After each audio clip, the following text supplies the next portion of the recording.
স্বাগত ডিবিসির নির্বাচিত সংবাদে। শুরুতেই জানিয়ে দেব মার্কেন্টাইল ব্যাংক সংবাদ শিরোনাম। যথাসময়ে ব্যাখ্যা না দিলে গণহত্যা মামলার আগেই আদালত অবমাননার দায়ে দণ্ডিত হতে পারেন শেখ হাসিনা। যদি স্যাটিসফ্যাক্টরি অ্যান্সার দিতে না পারেন অথবা উনি যদি এখানে উপস্থিতি না হন, তাহলে কিন্তু ট্রাইব্যুনাল আইন অনুযায়ী শেখ হাসিনার বিরুদ্ধে 1 বছরের সাজা হয়ে যেতে পারে। এবং যদি সেটা হয়ে যায় তাহলে কিন্তু জুলাই আগস্টের গণঅভ্যুত্থানের মূল বিচারের আগেই সাবেক প্রধানমন্ত্রী শেখ হাসিনার বিরুদ্ধে ট্রাইব্যুনালে আদালত অবমাননার অভিযোগে একটি শাস্তি হয়ে যেতে পারে।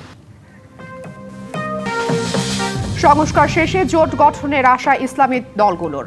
বিভক্তি চায় না ভোটে, বড় দলগুলো ছাড় না দিলে ধর্মভিত্তিক জোটের পথেই হাঁটার লক্ষ্য।